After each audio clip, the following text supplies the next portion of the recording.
NIA को तहव्वुर राणा की 18 दिनों की रिमांड मिल चुकी है। पटियाला हाउस कोर्ट ने देर रात यह फैसला सुनाया, करीब 2:10 के करीब यह फैसला सुनाया गया है। अब एनआईए की कस्टडी में ही तहव्वुर राणा से पूछताछ होगी। 26/11 मुंबई आतंकी हमले के आरोपी तहव्वुर राणा को गुरुवार को कड़ी सुरक्षा के बीच अमेरिका से भारत पहले लाया गया। दिल्ली के पालम एयरपोर्ट पर शाम को उसकी फ्लाइट उतरी, जिसके बाद मेडिकल जांच के बाद एनआईए ने उसे एयरपोर्ट पर ही गिरफ्तार कर लिया। गिरफ्तारी के बाद तहव्वुर राणा को पटियाला हाउस कोर्ट के सामने पेश किया गया। इस दौरान पटियाला हाउस कोर्ट की सुरक्षा व्यवस्था बेहद सख्त नजर आई। कोर्ट के बंद कमरे में हुई पेशी में एनआईए ने पुलिस हिरासत की मांग करते हुए पुख्ता सबूत भी सामने पेश किए। एनआईए ने अदालत से कहा कि साजिश का पर्दाफाश करने के लिए आरोपी की कस्टोडियम पूछताछ जरूरी है और ऐसे में एनआईए ने तहव्वुर राणा की 20 दिनों की रिमांड मांगी थी। हालांकि पटियाला हाउस कोर्ट ने तहव्वुर राणा को 18 दिनों के लिए एनआईए की रिमांड पर भेज दिया है। 20 दिनों की रिमांड मांगी गई थी, लेकिन 18 दिनों की रिमांड जो है वो कोर्ट ने दी है।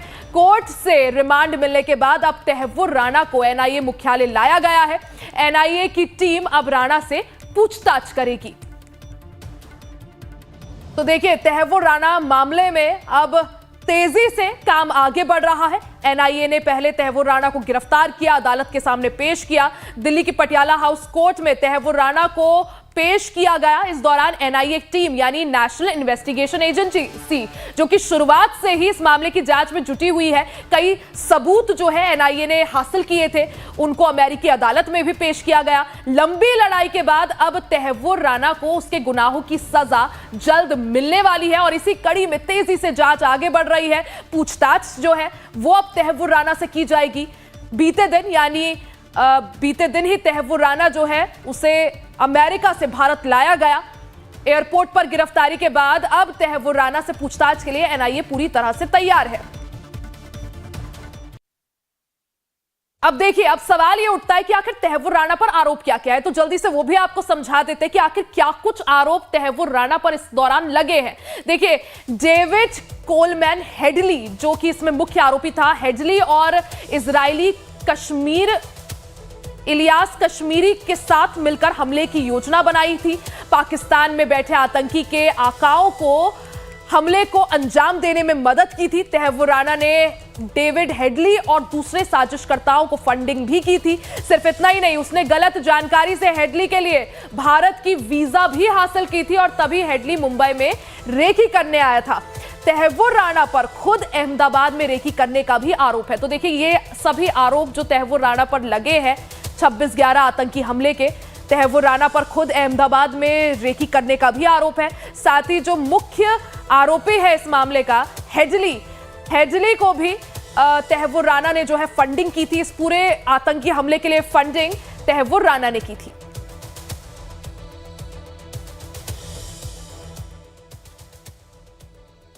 वहीं भारत को मिली इस कामयाबी में अमेरिका की ट्रंप सरकार की भी भूमिका माना जा रही है। इस दौरान रिपोर्ट्स की माने तो अमेरिकी सरकार ने तहव्वुर राणा के प्रत्यार्पण से जुड़ी सभी कानूनी अड़चनों को सुलझाने के बाद तुरंत उसे भारत भेजने का फैसला लिया था।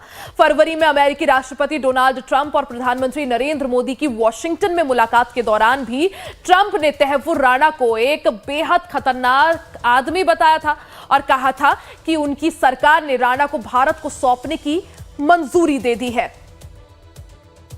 Today, I'm pleased to announce that my administration has approved the extradition of one of the plotters and one of the very evil people of the world, and having to do with the horrific 2008 Mumbai terrorist attack, to face justice in India. So he's going to be going back to India to face justice. तो देखिए, देश की सुरक्षा की रीढ़ कही जाने वाली एजेंसी नेशनल सिक्योरिटी काउंसिल की डायरेक्टर रह चुकी तारा काथा ने भी इस कामयाबी के लिए मोदी सरकार की तारीफ की है। सुनिए। I think you have to give a huge amount of credit to Prime Minister Modi. There's no two ways on this. It was his, personal rapport with President Trump during his first term. His rapport, we got along very well with President Biden as well when the previous presidency was there. And of course, right now there is this sense between these two leaders. And I remember President Trump saying at some time that Prime Minister Modi is a very, very determined man. He's not the kind to give way. So there, once that political setting is there, then the agencies work far better. Agencies, the diplomats, every else have to work under that political umbrella. So that is how the system works. Tahawwur Rana के Bharat land करने के बाद NIA ने भी बयान जारी किया था। एनआईए ने कहा कि राणा का प्रत्यार्पण कानूनी प्रक्रिया के तहत किया गया है, सालों की कोशिशों का सकारात्मक नतीजा निकला और सरकार के कूटनीतिक कोशिशों के बाद जब राणा दिल्ली लाया जा चुका है तो कभी उसी कोशिश का हिस्सा रहे। मनमोहन सरकार में गृह सचिव रहे आरके सिंह ने भी बयान दिया है, सुनिए। 10 टेररिस्ट थे, 9 तो मारे गए ऑपरेशन के दौरान, एक कसाब बचा था जिसको कि हम लोगों ने हैंगिंग कर दिया। हम जब गृह सचिव थे उसी समय हम लोगों ने उसका हैंगिंग किया था।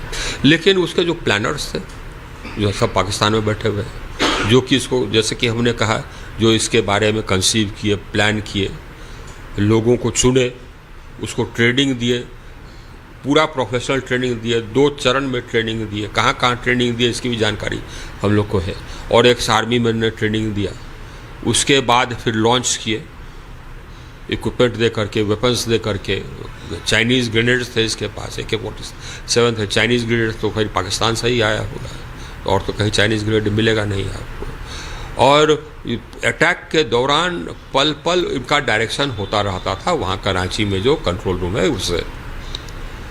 तो वहाँ पर जो लोग एक्टर्स हैं, मेन एक्टर्स, उसके प्रोसिक्यूशन में इसका जो बयान है वो हेल्पफुल हो सकता है। हालांकि हम लोगों ने शेयर किया था उसके साथ, पाकिस्तान के साथ, जो भी एविडेंस हमारे पास है।